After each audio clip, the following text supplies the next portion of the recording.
जो डेंट आया था इंडो यूएस रिलेशन के बीच में, वो क्या डेंट अब दूर हो पाएगा? क्या वापस से पुराने रिश्ते बहाल हो पाएंगे? क्या, एक बहुत बड़ा सवाल है, उस पर मैं आऊँगा नयन तनेजा साहब और एम्बेसडर दयाल साहब आपके पास। लेकिन दो इंडस्ट्री के लोग हमारे साथ हैं, उनसे एक एक सवाल मैं ले लेता हूँ। स्वर्णम साहब हैं और साथ ही साथ अशोक जी हैं। अशोक जी, मैं एक सवाल आपसे पूछूं कि अब ये ट्रेड डील हो गई है, डिटेल आनी बाकी है, एक क्लैरिटी यहां पर आ गई है। ट्रेड डील से पहले ही दुनिया के करीब 3 से 4 बड़ी कंपनियों ने भारत में एआई डेटा सेंटर लगाने का ऐलान कर दिया। उससे पहले सेमीकंडक्टर प्लांट लगाने का ऐलान कर दिया। लेकिन कहा यह जा रहा था कि रिश्ते जब तक नहीं सुधरेंगे, कई सारे अपकमिंग प्रोजेक्ट हैं, इन्वेस्टमेंट रुके हुए हैं। अब माना जाए कि ट्रेड डील होने के बाद ये जो आने वाले विदेशी निवेशक थे, कंपनियां थी, विदेशी कंपनियां, वो अब खुल करके आएंगे, निश्चिंत हो जाएंगे। बाकी का घरेलू माहौल ठीक ठाक है?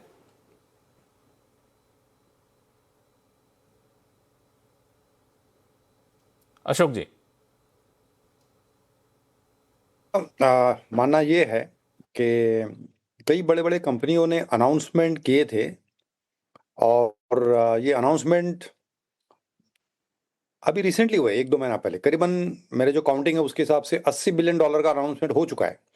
उसमें आपने डेटा सेंटर की बात की, तो उसमें अमेज़न, माइक्रोसॉफ्ट, गूगल, एनवीडिया, काफ़ी लोगों के अनाउंसमेंट्स है।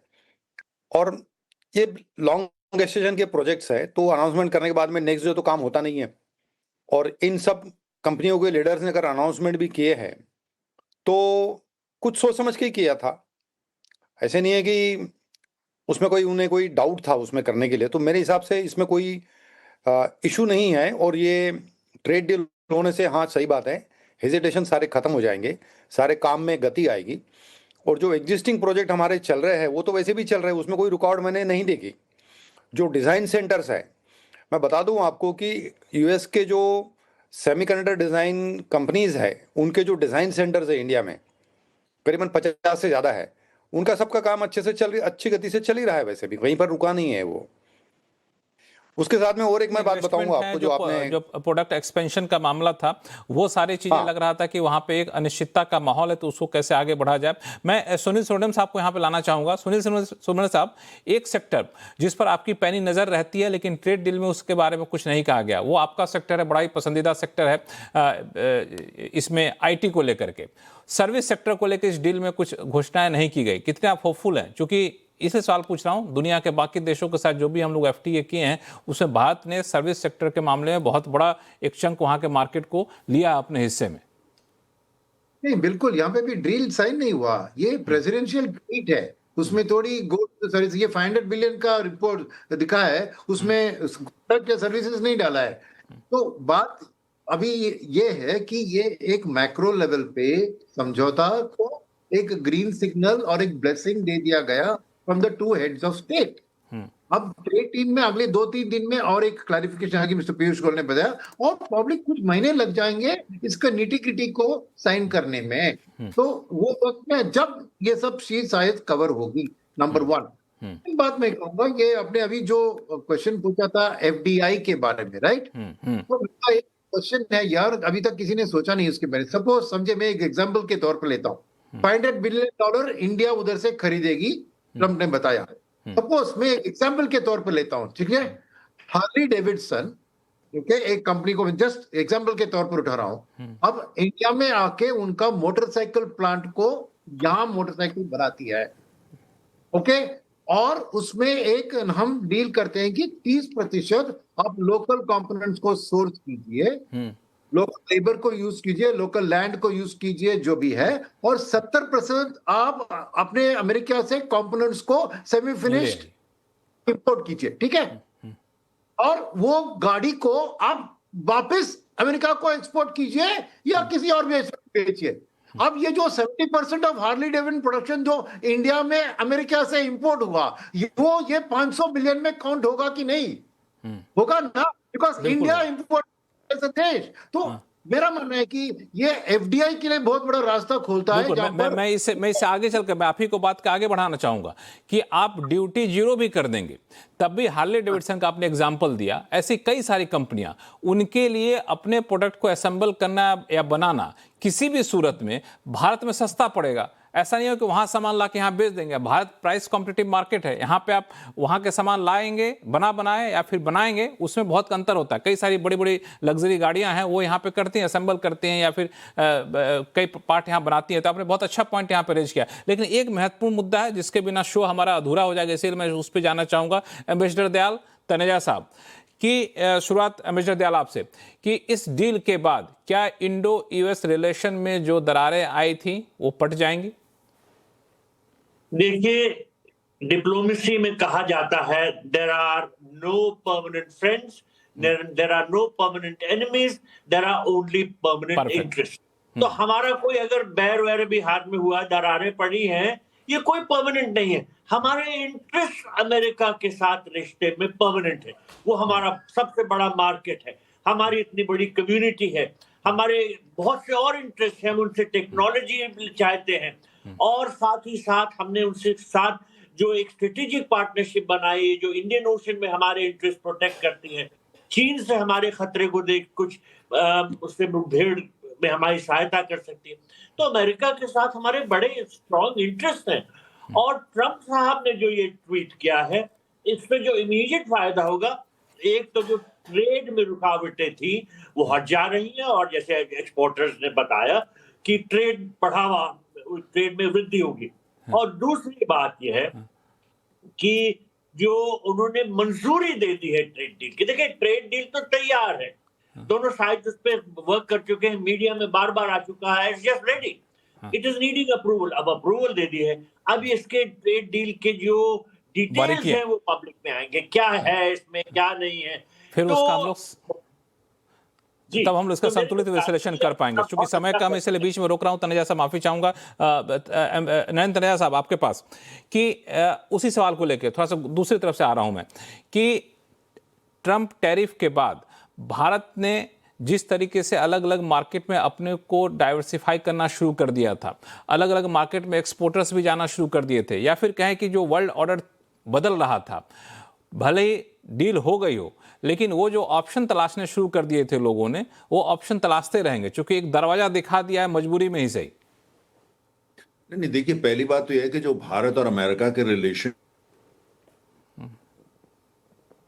ट्रेड ही नहीं है, और जो इंस्टीट्यूशनलाइज रिलेशनशिप है, और उसको कोई बहुत ज्यादा कहीं कोई डेंट नहीं लगा।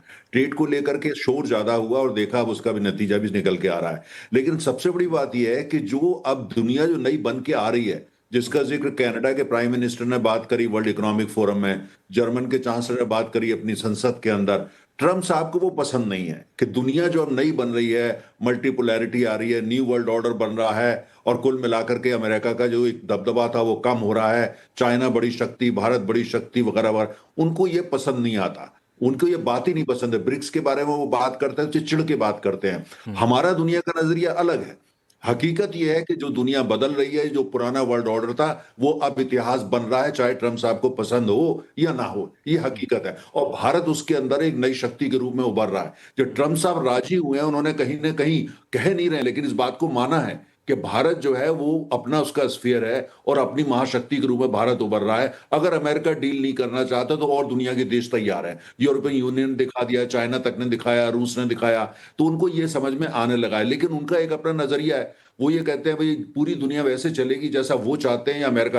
अब वो कहते रहे, उनकी इच्छा ही हो सकती है, लेकिन जिस हिसाब से भारत से डील हुई है, जिस हिसाब से उन्होंने खुद फोन किया है, ये दर्शाता है कि उनके बयान अलग होते हैं, क्या वो चाहते हैं बात अलग होती है, उनका एक बादशाही तरीका है। लेकिन हकीकत ये है दुनिया की, वो भी साथ साथ उनको माननी पड़ रही है। भारत को लेके माननी पड़ी, आप थोड़ा इंतजार करिए, चाइना के साथ भी माननी पड़ेगी, यूरोपियन यूनियन के साथ भी माननी पड़ेगी, और ईरान के साथ। दुनिया बदल रही है, वो माने ना माने।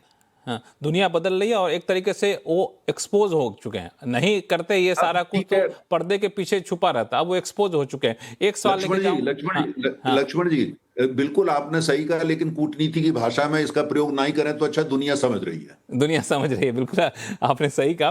कूटनीति की भाषा आप और एम्बेसडर दयाल साहब ज्यादा बेहतर समझते हैं, हम तो आम लोगों की भाषा बोलने की कोशिश कर रहे थे। गुलशन सचदेवा साहब, एक सवाल आपके पास कि भारत, पाकिस्तान और अमेरिका, या फिर दूसरे तरीके से कहें America plus Pakistan, America plus Bharat, अब इस ट्रेड डील के बाद इस समीकरण को कैसे देख रहे हैं? अब बात यह है कि पाकिस्तान के अमेरिका के साथ क्या संबंध है, भारत के पाकिस्तान के क्या संबंध है, वो एक उनका भी एक लंबा इतिहास है अमेरिका के पाकिस्तान के संबंधों का।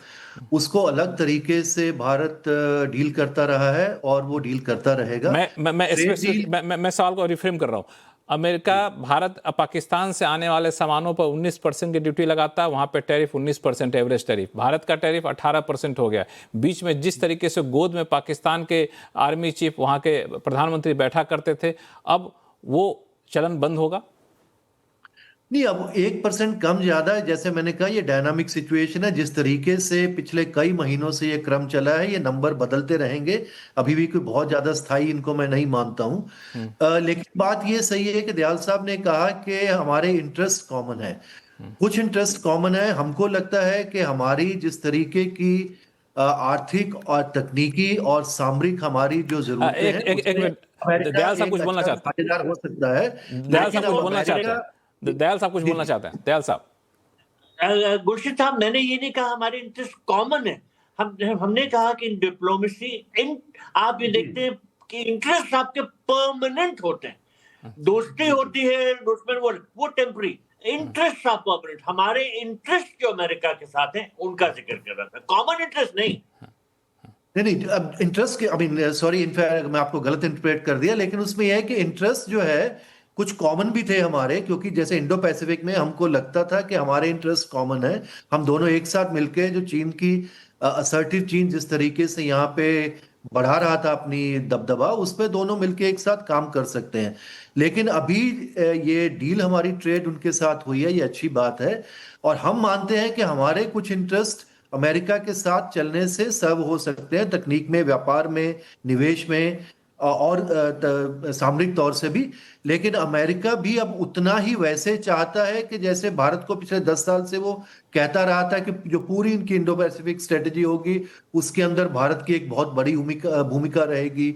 और इस तरीके के हमको लगता था कि ग्लोबल जो हमारी पार्टनरशिप है जो अमेरिका के साथ, जिसको हमने जो स्ट्रेटेजिक पार्टनरशिप में और हमने बहुत सी चीजों को एक साथ करने की बात की थी, वो सब सारी जो चीजें हैं वो थोड़ी सी अभी उसके अंदर आने में मुझे लगता है दोबारा से वक्त लगेगा।